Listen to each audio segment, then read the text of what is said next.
Welcome to Relaxed Reddit Readings. Today we have 5 Reddit stories for you. AITA stories that will have you picking sides instantly. Story 1. My brother brought weed into my 15-year-old's bedroom. So my brother and his girlfriend just got kicked out of my house for bringing drugs into my teenage daughter's bedroom, and I need to know if I overreacted here. Okay. So my brother, he's 57, and his girlfriend, she's 54, they came to stay with us for a week. They're visiting from out of state, and since we didn't have a guest room set up, we let them crash in my daughter's room. She's 15, by the way. She just bunked with her little sibling for the week, no big deal, we've done this before. So my daughter goes into her own room to grab some clothes while my brother and his girlfriend are out for the day. And she finds a weed gummy pack just sitting on the floor, right next to their luggage. Now here's the thing, our family dog sleeps in that room every single night. Every night. So we're talking about an edible just chilling on the floor where our dog could have eaten it and gotten seriously sick, or worse. My daughter, bless her, immediately comes and tells me and my wife, because she wants to make sure we know it's not hers. She's 15, she doesn't want us thinking she's out here with drugs in her room. And honestly, that's the first thing that got me. She felt like she had to defend herself over something that wasn't even close to being her fault. So when my brother and his girlfriend get back, I bring it up calmly at first. I just say, hey, we found this on the floor in my daughter's room, you guys need to be more careful with that stuff around here. And I expected maybe an apology, and oh my gosh, I'm so sorry, we'll be more careful. Instead, I get attitude. His girlfriend basically rolls her eyes and says it's not a big deal, it was probably still in the packaging, like that makes it fine. And my brother, instead of backing me up, starts saying I'm overreacting, that it's legal where they're from, that I'm making a mountain out of a molehill. And that's when I lost it a little, because this isn't about whether weed is legal. This is about the fact that they brought it into my house, left it on the floor in my daughter's room, where my dog sleeps, where my kid could have also found it and been curious about it. She's 15. And they didn't even seem sorry, they were more annoyed that I brought it up at all. So I told them, look, I think it's best if you guys find somewhere else to stay for the rest of the trip. I wasn't yelling, I wasn't trying to embarrass them, I just said it's not going to work out for the rest of the week. And that's when everything blew up. My brother started saying I was overreacting, that I was disrespecting them as guests, that they've traveled all this way and I'm kicking them out over an accident. His girlfriend started crying, saying I was treating her like a criminal. And now my mom is involved, because of course she is, and she's saying I should have just let it go with a warning since nothing actually happened to the dog or my daughter. But that's exactly my point, nothing happened, but something very easily could have. I have a 15-year-old and a dog in that house, and this isn't the type of thing you get a pass on just because you're family visiting from out of town. My wife backs me up completely, she thinks I handled it fine, but now there's this whole rift in the family, and my brother isn't speaking to me, and my mom keeps texting me about how I ruined the family visit. So, am I the jerk for kicking them out over this, or was I right to protect my daughter and my dog even if it meant an uncomfortable ending to the trip? If you're enjoying these stories, hit that like button and let me know in the comments which story you relate to the most. Story 2. My twin sister refused her own birthday party, then got mad about the cake. So my twin sister had the chance to share her own birthday party, and she said no thanks, and then somehow ended up upset that the cake only had my name on it. Let me explain because this one's a mess. Me and my sister, we're twins, 25 years old, and we share a birthday obviously. This year my friends decided to throw me a party, it wasn't anything crazy, just to get together with my people. And when they were planning it, they actually reached out to my sister and asked if she wanted to invite some of her own friends too, so it could be a joint celebration for both of us. She said no. Flat out, no thank you, she wasn't interested in combining it with my friend group. Which, fine, that's her choice, people have different friend circles, I get it. So the party happens, it's my friends, my crowd, but I made a real effort the whole night to make sure she felt included anyway. Like, I didn't just ignore her because it technically wasn't her event. We sang happy birthday to both of us. I made sure somebody got a photo of her with the cake. I stood up and toasted to her in front of everyone, told people how much she means to me, the whole thing. I was trying to make her feel like this was still partly her day too, even though she chose not to make it a joint party. But here's the thing, the cake, since my friends ordered it and it was framed as my party, only had my name written on it. Not both our names, just mine. And apparently that was the final straw for her. She waited until the next day to blow up at me, saying she felt excluded, that the cake not having her name on it made her feel like an afterthought on her own birthday, that I should have specifically asked the cake to include her name even though it wasn't my responsibility to plan the party in the first place. I tried to explain, I was like, you said you didn't want to combine our parties, you said no when they asked if you wanted to invite your friends, so how is it fair to be upset that the cake reflects what you decided it should be? I didn't order the cake, my friends did, and honestly it didn't even cross my mind because in my head, she'd already opted out of this being a joint thing. She's saying I should have thought of her, that even though she said no to combining the party, she still expected to be treated equally in the small details, like the cake. And now she's telling other family members that I made my birthday all about me and pushed her out on purpose, which feels really unfair considering she's the one who declined the invitation to make it about both of us. My mom is kind of stuck in the middle, saying that even if she said no, I still should have been more thoughtful since we're twins and it's our shared birthday. But I feel like I did try, I included her in the toast, in the singing, in the photos, everything except the one detail I genuinely didn't control. So, am I the jerk here for not making sure the cake had her name too, even though she's the one who turned down being part of the actual planning? Story 3. My fiancé wouldn't even wish his own mom happy birthday, so I made him pay up. So my fiancé forgot his own mother's birthday, barely even apologized when he realized it, and now somehow I'm the bad guy for making him pay half for her gift. Let me back up. My fiancé's mom, she is genuinely an angel of a person. Like, she would give you the shirt off her back, she's kind to literally everyone, she's the type of mother-in-law you actually get lucky with. So her birthday comes around, and both me and my fiancé completely let it slip our minds. Totally forgot. And the next day, she calls us, and instead of being upset or guilt-tripping us about it, she invites us on a trip to Mexico. All inclusive, all paid for by her. That's just the kind of person she is, she wasn't even going to bring up that we forgot, she was just excited to include us on this trip.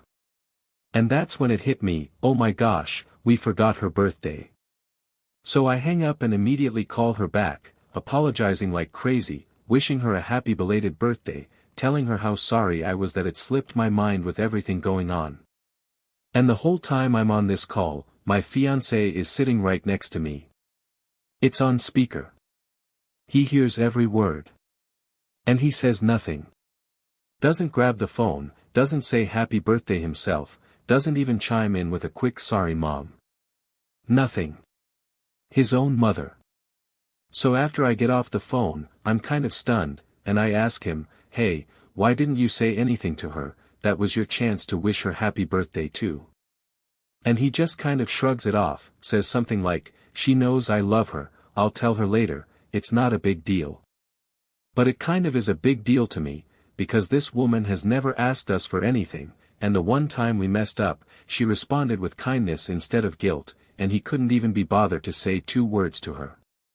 So a few days later I'm looking at gifts to send her, kind of as a way to make up for the birthday we forgot, and I tell my fiancé we should go half on something nice for his mom.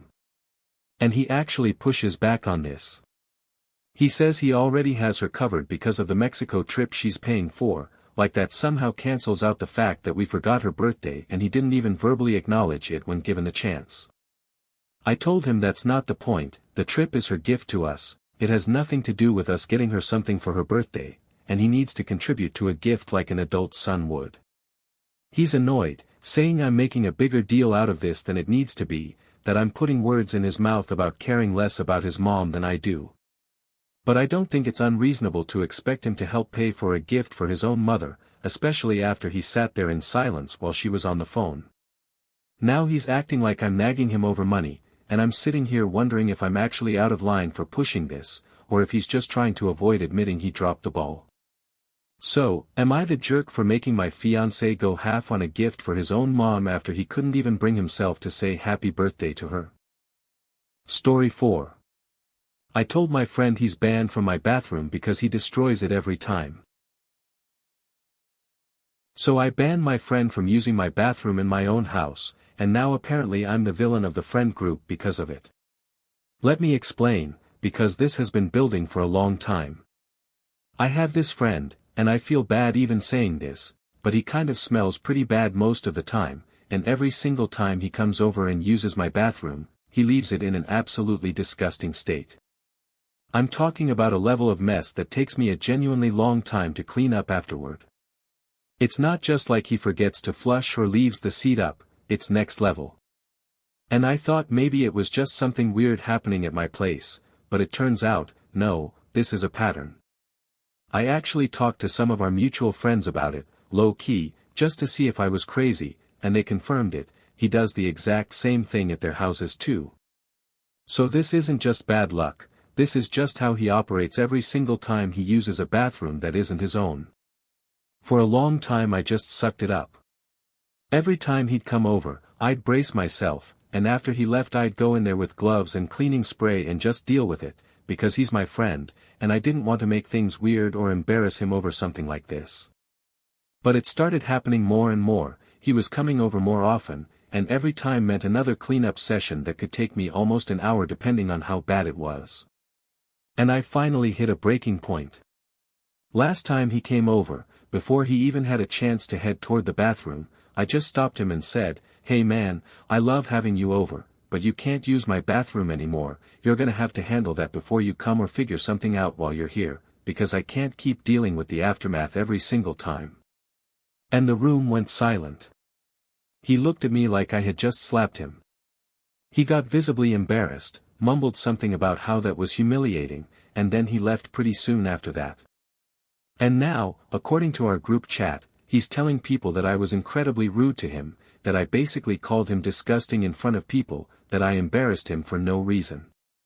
Some of our friends are kind of split, some are saying I should have pulled him aside privately instead of saying it in front of others, and maybe they have a point there, I probably could have handled the delivery better.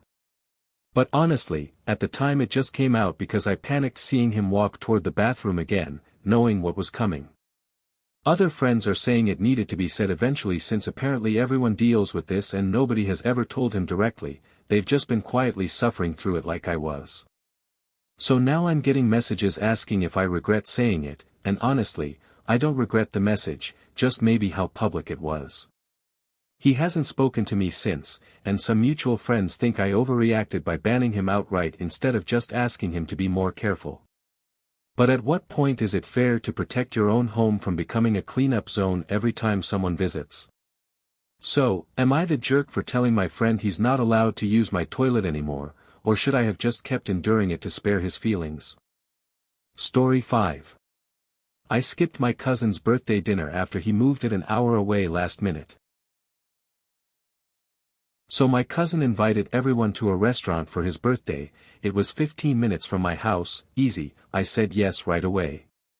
Then 2 days later, he changes the entire plan and expects everyone to just roll with it. Let me walk you through this. My cousin Michael, he first invites the whole family and friend group to this restaurant close by, like 15 minutes away from where I live, for his birthday dinner. Simple enough, I tell him I'm in, no issues at all. Then, 2 days later, out of nowhere, he sends a group text saying he's changed the venue completely. New spot, except this one is a full hour away from where most of us live.